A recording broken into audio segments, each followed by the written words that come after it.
Nuestros hijos llegan al mundo con la capacidad de percibir algunas de sus necesidades físicas básicas. Aunque no perfectamente, perciben la necesidad de alimentos, de abrigo y de atención cuando están enfermos. Lloran indicando que necesitan ser atendidos y cuando aprenden a hablar, piden ser atendidos. No ocurre lo mismo con las necesidades espirituales. No perciben que son pecadores necesitados del Evangelio. No perciben que su alma necesita ser alimentada con la palabra de Dios. Los padres tenemos la responsabilidad de hacerlos conscientes de sus necesidades espirituales y de cómo suplirlas. Proverbios capítulo 2 nos presenta a un padre cumpliendo ese deber. Observemos su trabajo y aprendamos algo de él. Consideremos la primera parte de la instrucción escrita a su hijo en este capítulo del libro de los Proverbios. Soberano Señor y Padre nuestro, a ti te damos gracias, Dios amado, por el privilegio de acercarnos a tu presencia, por el privilegio de reunirnos una vez más en este lugar como hijos tuyos, para adorarte, para contemplarte, para escuchar tu palabra. Te pido, Señor, que me conceda la gracia para abrir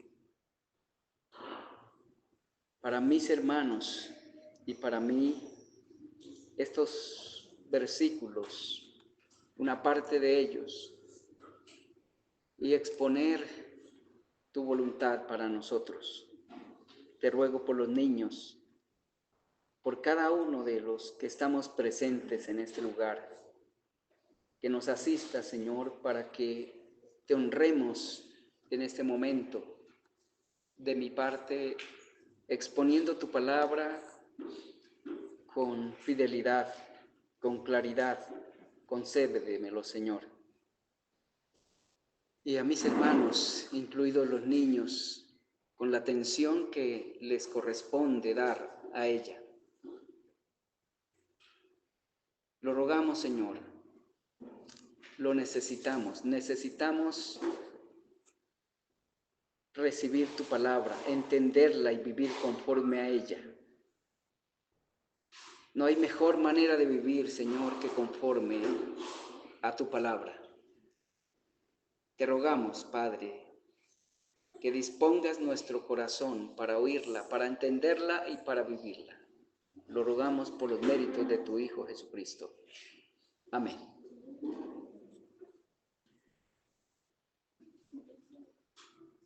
Nuestros hijos tienen en alguna medida la capacidad de percibir sus necesidades físicas. Ante todo, las necesidades básicas más importantes. Pero no ocurre lo mismo con las necesidades espirituales. Los padres tenemos la tarea de hacerlos conscientes de esas necesidades y de enseñarles la manera de satisfacerlas, la manera de suplirlas. Es lo que vemos en esta porción, en este capítulo del libro de los Proverbios, a un padre haciendo consciente a su hijo de su necesidad espiritual y haciéndolo consciente también de cómo satisfacer una de las grandes necesidades espirituales que veía que su hijo tenía. De este padre tenemos mucho que aprender como padres, y los niños también tienen mucho que aprender, porque las necesidades que tenía el hijo de ese padre, quien escribió este capítulo son básicamente las mismas que tienen nuestros hijos, las mismas que tenemos todos los descendientes de Adán, todos los hombres y mujeres, grandes y pequeños, varones y mujeres. Todos tenemos necesidades espirituales profundas y es nuestro deber aprender a satisfacerlas, aprender a suplirlas. Vamos a volver a leer estos primeros 5 versículos del capítulo 2 del libro de los Proverbios. Hijo mío, si recibieres mis palabras, dice el Padre, eso le escribió ese padre a su hijo, y mis mandamientos guardares dentro de ti, haciendo estar atento tu oído a la sabiduría, si inclinares tu corazón a la prudencia, si clamares a la inteligencia y a la prudencia dieres tu voz, si como a la plata la buscares y la escudriñares como a tesoros, entonces entenderás el temor de Jehová y hallarás el conocimiento de Dios. Por lo general, los padres procuramos motivar a nuestros hijos a que ahorren dinero o que hagan una carrera profesional para que tengan una calidad de vida superior a la que nosotros hemos tenido. Creemos que una carrera o la abundancia de bienes les asegurará un gran porvenir. Eso es lo natural de los padres. Sin embargo, estos recursos son efímeros. No son tan sólidos como creemos. Únicamente tienen un valor temporal, un valor relativo. Hay un recurso mucho más valioso que una carrera profesional y el dinero. Ese recurso es la riqueza de las riquezas. Todos los demás recursos sin este pierden su valor, porque pierden el objetivo para el que fueron creados y son dados. Todos los padres debemos adquirir conciencia, necesitamos adquirir conciencia de ese recurso al que me voy a referir, mencionado en esta porción que leímos. Nosotros mismos lo necesitamos y es deber de nosotros como padres hacer conscientes a nuestros hijos del valor de ese recurso, de la importancia de ese recurso. ¿Cuál es ese recurso? La sabiduría. El dinero es importante, pero la sabiduría es mucho más importante y valiosa para la vida de cualquier persona en todo sentido.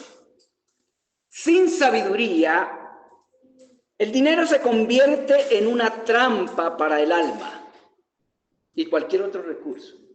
La sabiduría es un capital muy valioso para la vida en todo momento y en todo asunto. La carencia de sabiduría, la falta de ella, es la causa de casi todos los problemas que tenemos, económicos, sociales y espirituales.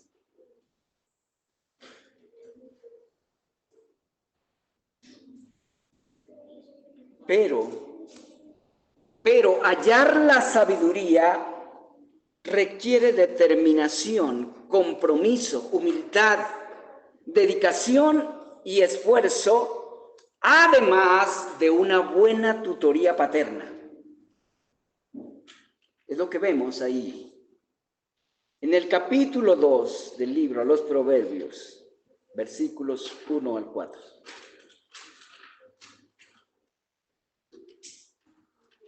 El padre que escribió estos versículos era un padre consciente de estas realidades y comprometido en hacer consciente a su hijo de ellas. Era un padre que reconocía la responsabilidad que tenía ante Dios con su hijo.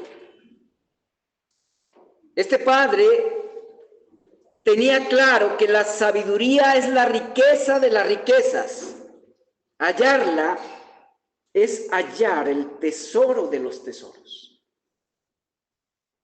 Aquí lo vemos trabajando para persuadir a su hijo a que se diera a la tarea de hallarla y apropiarse de sus virtudes.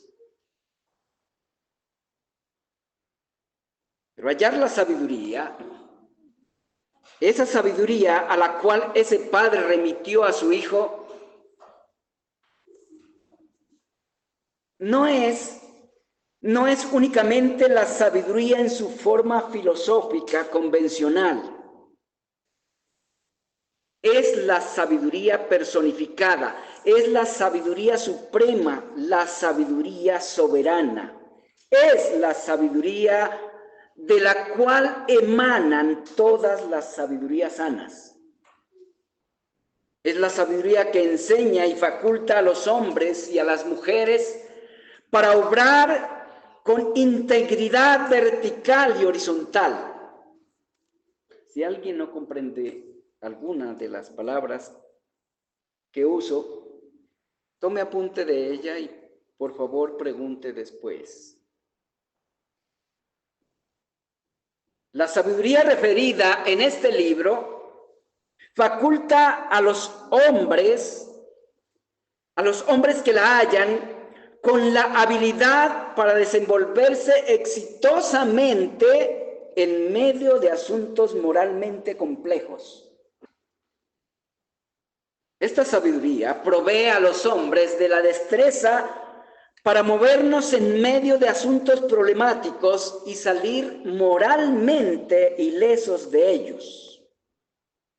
En estos casos se denomina prudencia.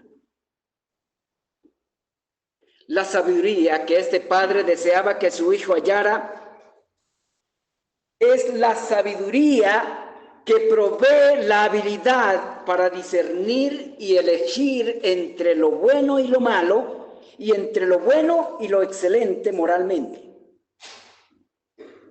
En este campo se le llama inteligencia espiritual. Esta sabiduría está estrictamente ligada al temor de Dios. Proverbios capítulo 1, versículo 7.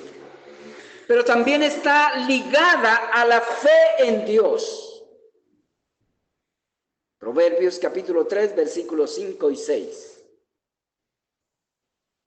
Y asimismo, esa sabiduría está ligada a la obediencia de los mandamientos de Dios. Esa sabiduría implica temor de Dios, fe en Él y obediencia a sus mandamientos. Para que los niños tomen apunte, y también los adultos. La intención de ese padre no era la de hacer de su hijo un hombre intelectual, sino uno inteligente, un hombre íntegro, vertical y horizontalmente. Uno de los deseos de una buena cantidad de padres es que sus hijos sean grandes intelectuales. Pero ser intelectual no es necesariamente lo mismo que ser inteligente. Hay intelectuales insensatos y hay incultos inteligentes. Lo que este padre buscaba mediante este discurso que escribió para su hijo era que su hijo fuera una persona sabia en la forma piadosa, un hombre espiritualmente inteligente, no únicamente un hombre intelectual. En el texto podemos ver que ese padre no era de los que pensaban que su hijo podía llegar a ser un hombre sabio sin hacer nada por él y con él. Era un padre que hacía buen uso de los medios pedagógicos que conocía. Proveía a su hijo de razonamientos axiomáticos sencillos y contundentes, pero también le establecía códigos de conducta claros y determinantes. Le daba órdenes específicas, claras y firmes, algo que los padres de la actualidad no saben hacer. La mayoría de los padres no saben hacer. Tanto los razonamientos como las normas que este padre daba a su hijo estaban enfocados a hacerlo un hombre sabio en la forma espiritual, en la forma piadosa, en la forma que agrada a Dios. Su intención era hacerlo un hombre creyente, dependiente y fiel discípulo de quien es la sabiduría. Y ya sabemos quién es la sabiduría. Esto lo podemos ver en los versículos 1 al 4. En estos 4 versículos, el padre escribió para su hijo lo que debía hacer para ser sabio. ¿Qué debía hacer el muchacho para hallar la sabiduría? 6 cosas debía hacer para apropiarse de la sabiduría. Estas 6 cosas son 6 ejercicios espirituales. Estos 6 ejercicios espirituales constituyen la disciplina necesaria para hallar la sabiduría. La disciplina necesaria para ser personas sabias en todos los aspectos de la vida. ¿Qué era lo que ese muchacho debía hacer primero para comenzar su tarea de hallar la sabiduría? Versículo 3. Escuchar atentamente a quien es la sabiduría. Escuchar a quien es la sabiduría con suma atención. Era la primera disciplina que tenía que desarrollar. Aprender a escuchar con toda atención. Aquí, como en otros lugares del libro, la sabiduría es presentada de forma personificada. El texto la presenta como un maestro impartiendo instrucción de muy alto valor para la vida. Esto también implica que la sabiduría puede asimilarse obteniendo y ejercitándonos en cierta información que provee quien es la sabiduría. La sabiduría es presentada como un orador, como un predicador. Pero también implica que tal información no es sencilla de entenderla. Aunque la información sea sencilla, captarla, entenderla, no es sencilla. Se requiere concentración, mucha concentración.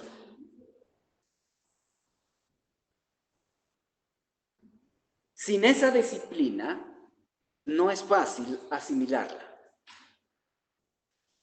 Y esta es una primera lección que debemos tomar cada uno de nosotros y cada niño no deben pasar por alto que lo que más necesitan, igual nosotros, lo que más necesitamos para vivir una vida agradable a Dios y una vida saludable para nosotros, es sabiduría. Y para adquirirla, tenemos que desarrollar la capacidad de concentrarnos a escuchar su enseñanza, su doctrina. El padre le dijo a su hijo que si había de hacer suya la sabiduría, debía hacer estar atento su oído a ella. No debía dejar que su atención se dispersara. Debía concentrar su atención a la instrucción, a la enseñanza, al discurso o predicación de la sabiduría.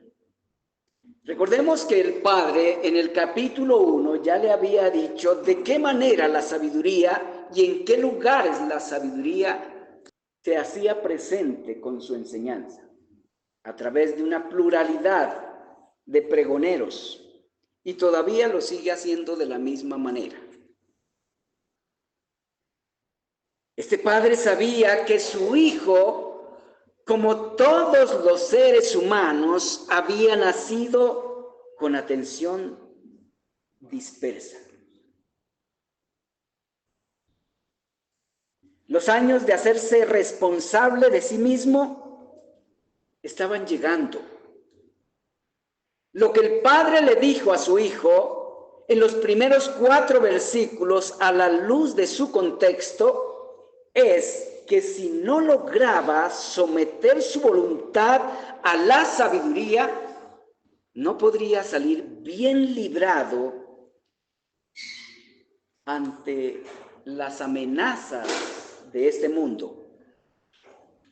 En esos 4 versículos vemos a un padre trabajando con las inclinaciones naturales de su hijo, en específico o en especial con la perversa inclinación a la desatención. Porque la desatención es una inclinación natural perversa. ¿Por qué es perversa? Porque pervierte el objetivo para el cual se nos ha concedido esa facultad, el entendimiento, la mente, el oído. No prestar atención a la palabra de Dios es pecaminoso. ¿Lo sabían, jovencitos?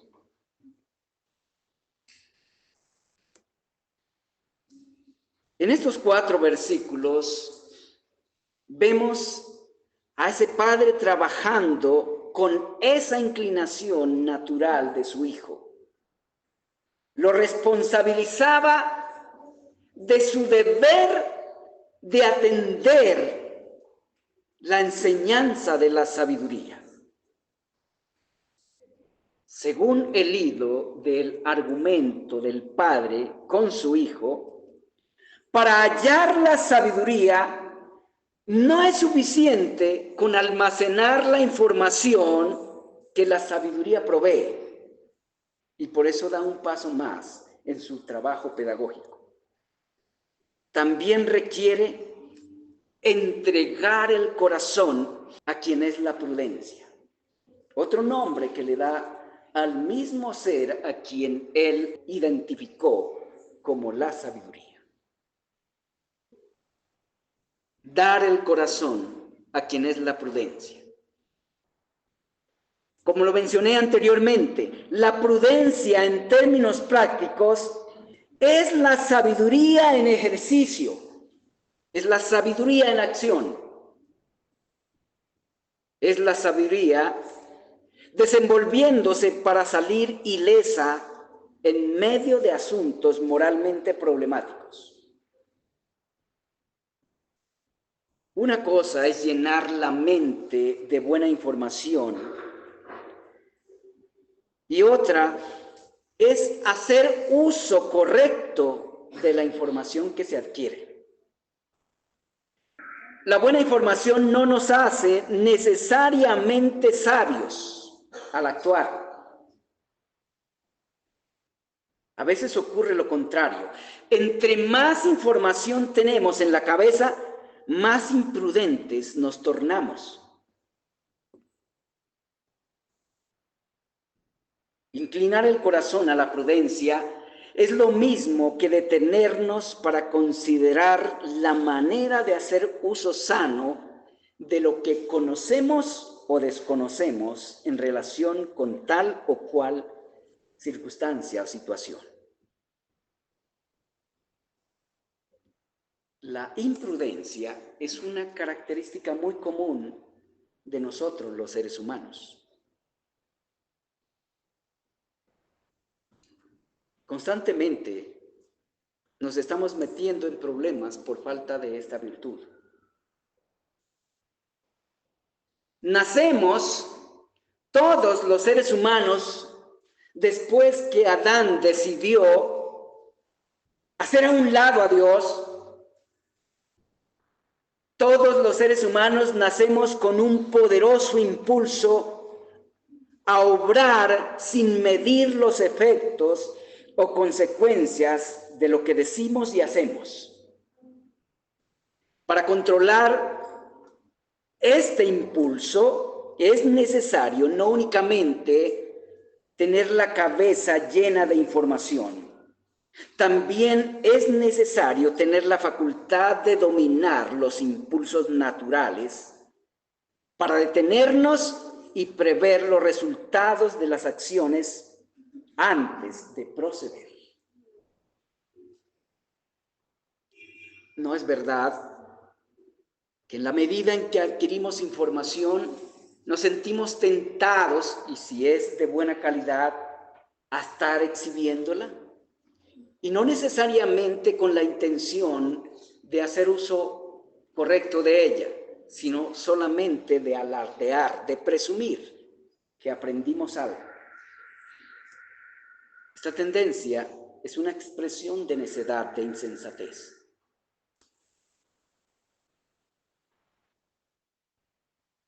Esto es lo que en términos prácticos significa inclinar el corazón a la prudencia. Esto requiere determinación, requiere una voluntad férrea capaz de oponerse a las fuerzas naturales del corazón y alterar sus resultados. Una de las cosas más difíciles es vencer las fuerzas naturales de nuestro propio corazón, de nuestro propio ser. Inclinar el corazón a la prudencia es una referencia poética a la conversión de las facultades del alma. Es a la vez un rendirse a quien es la prudencia en persona. Es rendirse a su voluntad, a su señorío, a su autoridad, a su poder, a su conocimiento. Hacer esto es deber y responsabilidad de cada individuo. Nadie puede hacerlo en lugar de otro, ni siquiera un padre puede hacerlo en lugar de sus hijos. Tampoco nadie tiene el poder en sí mismo para lograrlo, y por esto es necesario tomar conciencia de la siguiente disciplina: clamar a quien es la inteligencia.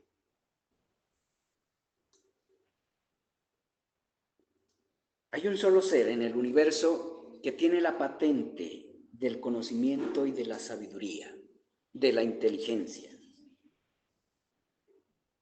Y él no tiene la obligación de dársela a nadie, se la da a quien quiere.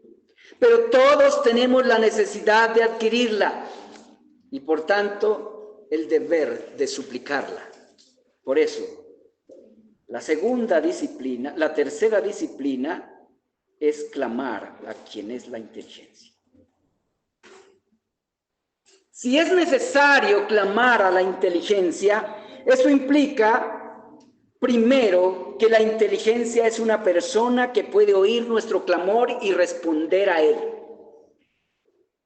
Segundo, que no es posible adquirir un poco de inteligencia si quien es la inteligencia personificada no nos lo concede.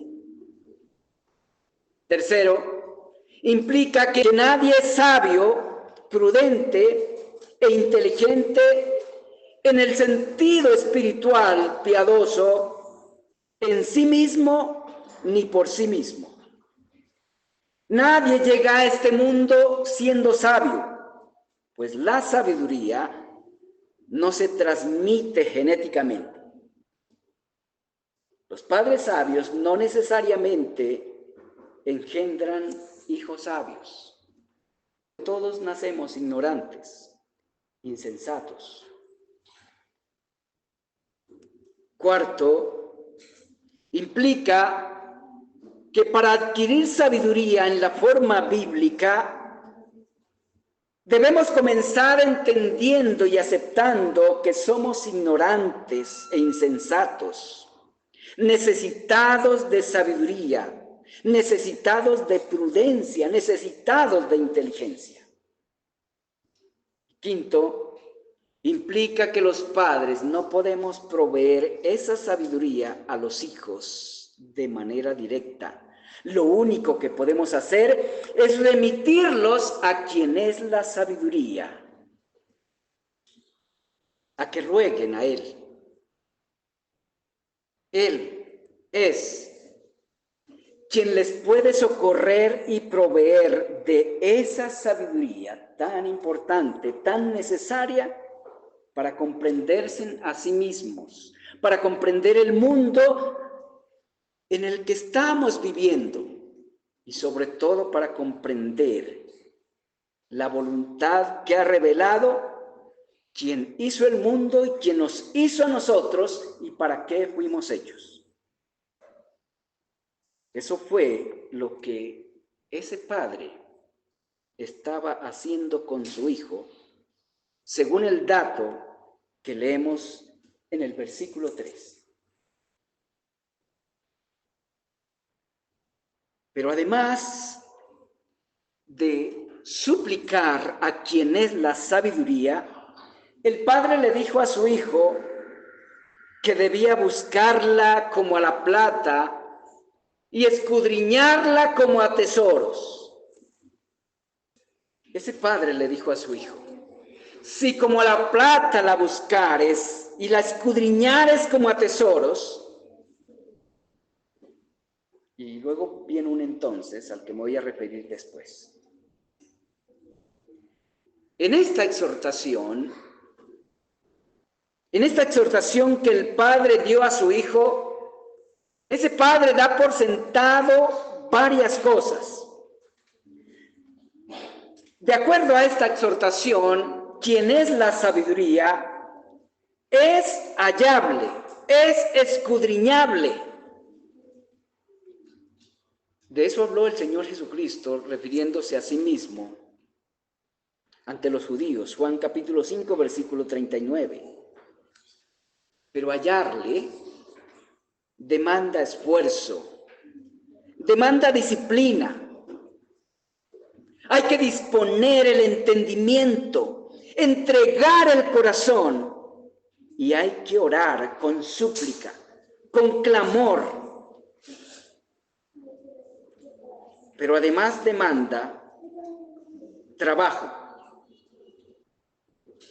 Además demanda trabajar como se trabaja para hallar el dinero y como se trabaja para buscar tesoros.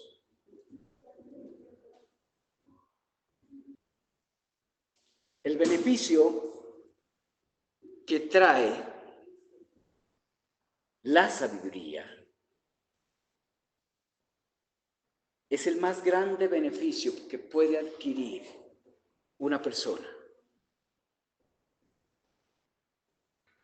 Le dijo el padre a su hijo: si como a la plata la buscares y la escudriñares como a tesoro, Entonces entenderás el temor de Jehová y hallarás el conocimiento de Dios. El entonces con que comienza el versículo 5 nos conecta con lo que el Padre viene diciendo a su Hijo desde los versículos 2 en cuanto a lo que debía hacer para hallar la sabiduría. Significa que cuando encuentre la sabiduría, entendería el temor de Jehová y hallaría el conocimiento de Dios. ¿Alguien se ha detenido a pensar que el temor de Jehová es un asunto de inteligencia también? No es un asunto de sentimiento, sino de entendimiento ante todo. El temor de Jehová es una convicción que surge del entendimiento de muchas verdades, más bien de todas las verdades reveladas por Dios mismo en cuanto a Él en la Escritura. Es evidente que la sabiduría de la cual este Padre escribió a su Hijo no es la que se adquiere por el filosofar ni el experimento científico. ¿Por qué? La sabiduría que se obtiene por la observación y el laboratorio no da a entender el temor de Dios. Tampoco provee el conocimiento de lo que es Dios de manera personal. Aunque toda la creación revela a Dios, sobre todo su sabiduría y su poder, por medio de la creación no podemos adquirir el conocimiento del carácter de Dios, y mucho menos podemos adquirir el conocimiento de su propósito salvador. La sabiduría a la cual ese padre exhortó a su hijo que buscara, es una sabiduría que viene de Dios mismo. Es una sabiduría que lleva a Dios.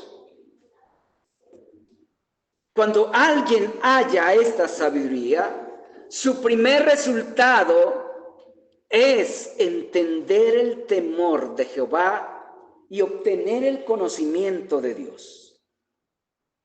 El temor de Jehová es el principio de lo que es realmente sabiduría. Donde no hay temor de Dios, no hay verdadera sabiduría ni conocimiento verdadero de Dios. Únicamente hay información, datos, letra muerta. El temor de Dios es evidencia de un verdadero conocimiento de Dios y de nuestro estado delante de su justicia. El temor de Dios también es la evidencia de nuestra conciencia de la gravedad del pecado ante Dios. La persona con temor de Dios sabe que vive por la gracia de Dios, no porque lo merece. Permítame repetir esto para todos. La persona con temor de Dios sabe que vive por la gracia de Dios, no porque lo merece.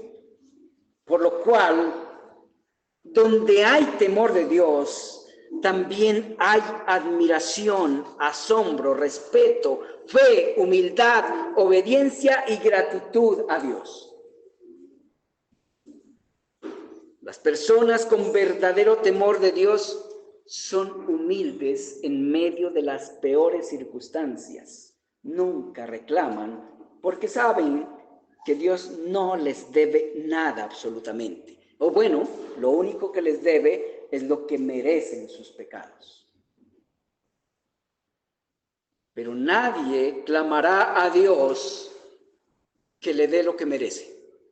¿Qué pasa si le rogamos a Dios que nos dé lo que merecemos? ¿A dónde nos mandaría Dios? El temor de Dios es evidencia de haber sido reconciliados con Dios por pura gracia. La sabiduría a la cual ese padre estimulaba a su hijo a que buscara es una sabiduría que nos enseña la realidad de lo que somos ante la justicia de Dios, que nos enseña la realidad de la santidad de Dios y la realidad de lo que merecemos a causa de nuestros pecados. Esa sabiduría es mucho más que un conjunto de conceptos, es más que una colección de principios y valores. Esa sabiduría es una persona, la persona mediante la cual Dios se da a conocer de manera salvífica. Juan capítulo 1, versículo 18. Aunque sé que ya ustedes saben a qué persona me estoy refiriendo, es necesario volver a mencionarlo. El padre que escribió este capítulo no tenía la claridad que hoy tenemos en cuanto a quién es la sabiduría, pero la identificaba por sus atributos. Entre sombras, su entendimiento percibía su personificación. Nosotros podemos conocer no únicamente su personificación, sino también su encarnación. Juan el apóstol lo identificó como el Verbo de Dios. Capítulo 1, versículos 1 al 3 de su Evangelio. El Verbo que se encarnó, capítulo 1, versículo 14 de su Evangelio, del Evangelio de Juan. Pablo identificó a esa sabiduría con el Señor Jesucristo. Él es la sabiduría de Dios a quien los hombres, con la sabiduría que les dejó después de la caída, no pueden conocerlo. No pueden conocer a Dios. 1 Corintios capítulo 1, versículos 18 al 24. Pablo testifica que en el Señor Jesucristo están escondidos todos los tesoros de la sabiduría y del conocimiento. Colosenses capítulo 2, versículo 3. Es a Él a quien debemos remitir a nuestros hijos si deseamos que salgan ilesos de este mundo de conflicto. Si deseamos que puedan discernir no únicamente entre lo bueno y lo malo, sino también entre lo bueno y lo excelente. Es bueno que nuestros hijos ahorren. Es bueno que sean profesionales. Pero es mejor, mucho mejor que conozcan al Señor Jesucristo y vivan para Él, con sus profesiones y todos sus bienes. Debemos exhortar a nuestros hijos a estudiar, motivarlos a que sean profesionales, a que ahorren dinero, a que adquieran bienes.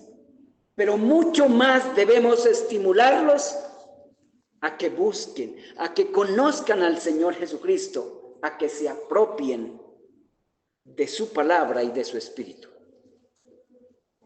Si únicamente son profesionales y adinerados, pero no creyentes, son insensatos e imprudentes, no sabios, y perderán su vida con todo lo que consigan en este mundo. Pues no trabajan para lo que a vida eterna permanece. Solo trabajan por su comer y su beber. Se corre el peligro de buscar al Señor únicamente por la comida y la bebida, como ocurrió a mucha gente cuando Él estuvo presente en carne en la tierra. Él mismo lo dijo, que muchos lo seguían por la comida, por las sanidades, pero ese no es el principal motivo para que busquemos a Dios y le sigamos, para que busquemos al Señor Jesucristo y le sigamos. Es para que Él se apropie de nuestro ser, para que Él viva en nuestro ser y gobierne todas las facultades de nuestro corazón. Nuestros hijos necesitan saber que la fe en el Señor Jesucristo, en la obra de su cruz, en su palabra, en el Evangelio, es la sabiduría que a vida eterna conduce y permanece. Padres, hijos, no descuiden ni se nieguen a buscar al Señor Jesucristo. Padres, no se nieguen a exhortar a sus hijos a que escuchen al Señor Jesucristo. Razonen con sus hijos, exhórtelos a que le den su corazón, a que le entreguen el corazón al Señor Jesucristo, que le rueguen que tome su vida. No descuiden ni ahorren esfuerzo exhortándolos a que entiendan el Evangelio, a que busquen al Señor Jesucristo mucho más que las riquezas de este mundo. No hay tesoro más grande, no hay tesoro más valioso y eterno que el Señor Jesucristo. El que halla al Señor Jesucristo y vive para Él, lo tiene todo, aunque no tenga nada. Él es quien nos da a conocer a Dios. Juan 1:18. Hallar al Señor Jesucristo es hallar el mayor de los tesoros. Hallar al Señor Jesucristo es hallar el favor de Dios en plenitud, el más grande de los favores que Dios puede hacer a seres pecadores, seres que han ofendido su majestad, su dignidad. Hallar al Señor Jesucristo es hallar a Dios mismo, y hallar a Dios es la riqueza más grande que puede obtener cualquier ser humano.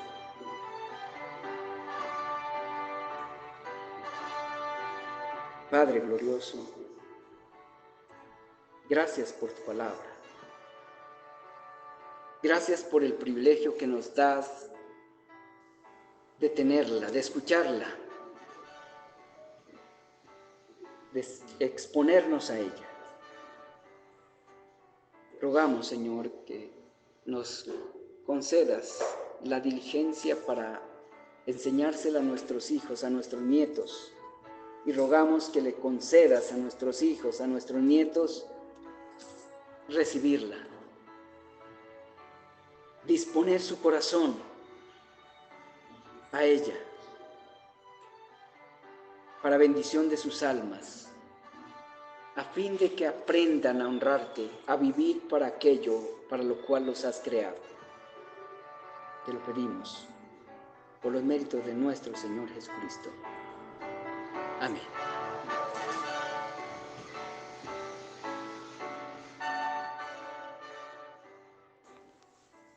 La sabiduría es una persona que se ofrece públicamente para salvar de la ignorancia y la insensatez espiritual.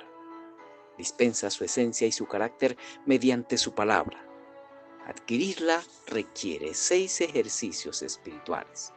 Primero, hay que disponer el oído, agudizar la atención a su doctrina. Segundo, hay que rendir el corazón a su cuidado. Tercero, hay que clamarle. Cuarto, hay que entregarle nuestra capacidad de comunicación. Quinto, hay que buscarla como se busca la plata. Y sexto, hay que escudriñarla como a tesoros.